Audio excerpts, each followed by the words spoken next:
Ой, да, не дышань şeydi bu. Слушай, отвали, да? Можно с вами познакомиться? Достал, отстань.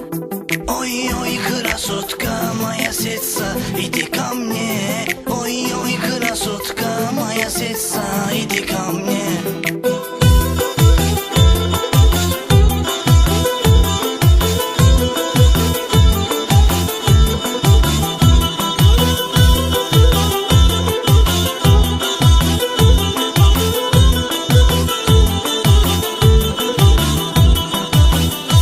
Silent.az Güya beğenmedi məni zastoy, qızı zastoy.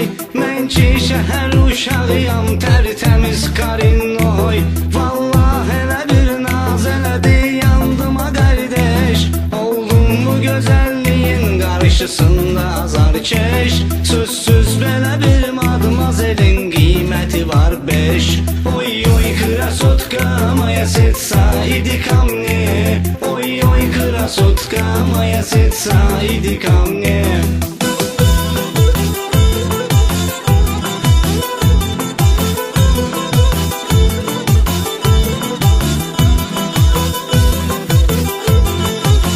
Silent.az Kardeş bu kızla tanış olmalıyam surosni. Hem ali cənab intelligent ruski yazısını. Üzdən şəkərdir, dildə zəhərdir, canı yanmış. Vardır pulu maşını, bəxtəvərdir, canı yanmış. Dərdündən ölənlər nə qədərdir, canı yanmış. Oy oy krasotka moja serca, idi ко мне. Ой ой красотка моя сердца, иди ко мне.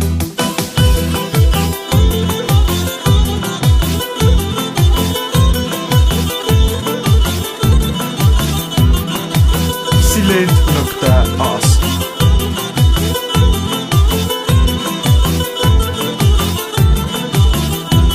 Tenlər tökülüb belinə qədər mini yufqada. Kim baxsa buna peşman olub qalır lonkada. Can yeri var, köynəyi dar, yufqası dardı.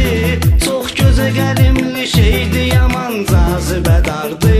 Kim atsa buna söz eşitmir, güya kardı. Oy oy krasotka moja serca, idi ко мне.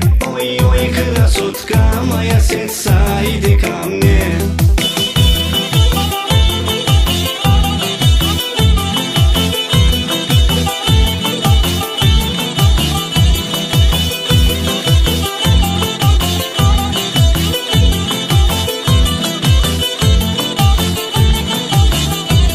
Çok andaman ettim, yenə verdin mənə Silent.az atfal.